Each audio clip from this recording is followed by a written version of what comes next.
Many of you are familiar with Name It to Tame It, a strategy that Dan Siegel and I wrote about in The Whole Brain Child. I think this is such an important idea for us right now in this time. Name It to Tame It is based on the science that when we actually accurately name what we are feeling or what we're seeing that others are feeling, it actually helps integrate the brain. So the left side of our brain is in charge of our words and putting things in order and explaining things. And our right side of the brain is in charge of really pulling together the whole picture, the meaning, the texture, the feel of an experience and pulling it together. So what's really important is that when we have something that happens to us or that is going to happen, when we name it, when we tell the story about what is happening, it helps take the words and the logic and the explanation of the left and the feelings and emotions and bodily sensations and images in the right and brings them together. So when we tell a story, when we name something, we are pulling those two sides together. That makes the brain more integrated.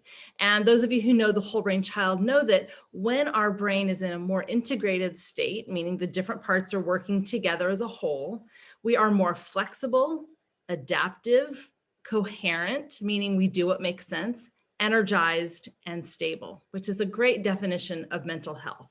Flexible, adaptive, coherent, energized, and stable. Right now, there's so much happening in the world. Our children are dealing with a lot of, like we are, unpredictability, and really things keep changing. They're in school, they're out of school, they get to go to school for an hour, then they don't get to go to school. There are a lot of things happening around the holidays. We can't see grandparents. We can see grandparents. About friends, everything's shifting so much. So I want to remind you of this Name It to Tame It strategy. What we really want to do is, instead of distracting kids from their feelings, instead of really trying to say, no, it's fine, it's okay, you're going to be fine, it's going to be soon. All those things are okay to say, but they really don't do a lot to help the kid feel better. When we kind of minimize what's going on, then they feel what they feel still, but they feel like, I can't really talk to her about it because I'm a little bit alone in this and she's just going to paint the rosy picture, or she doesn't really want to hear it. So Name It to Tame It is something we can do just in talking, or we can write it down. We can make a little book or whatever we want to do, depending on the age of your kids.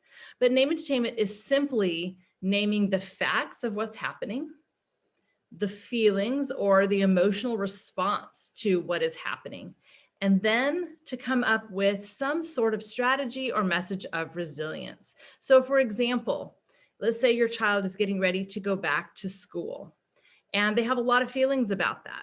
So really you would ask them to name it to tame it. You can say, okay, so you're going to go back to school. We're not sure exactly what that's going to look like. Here's what we do know.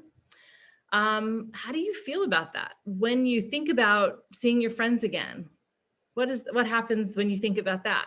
Or when you think about sitting outside, or when you think about, being at school sometime and being at home other time, how does that feel? And so you really get your kid to accurately name the emotions they're feeling. And then you can say, when you start to feel anxious, so let's say your child is feeling anxious and it's part of the story, you say you're really excited about going back to school and you feel some nerves about it. You feel some anxiety about it. And so what can you do when you feel anxious? Well, and we can teach our kids to put their hand on their chest and belly and take a deep breath. We can teach them to count in for a count of 5 and exhale for a count of 7 or 8. That longer breath helps regulate our nervous system. We can have them sing or hum. That actually helps regulate our nervous system as well and get it more into a state of integration. You can use a temporary tattoo on their hand or arm that makes them feel brave. Like if an eagle is their most brave animal they can think of, put a little eagle temporary tattoo on their hand, or draw a little eagle on their wrist. There are lots of different strategies you could come up with, but the main thing is to talk about what's happening, how your child feels about it, and then what they can do in order to manage or navigate those feelings. It's really important that we talk to our kids, that we ask them how they're feeling about things that are happening. We're so overwhelmed, and we are often we've kind of gotten used to some of this, but it's really important as schools are creating these plans to go back to school for health and safety. Part of the plan should also be preparing them emotionally and socially. And that begins with helping them name what they're feeling. When we name it, it actually reduces the reactivity in the brain. So go ahead and name it, say it, tell the story, write the story. It's a really important, helpful strategy.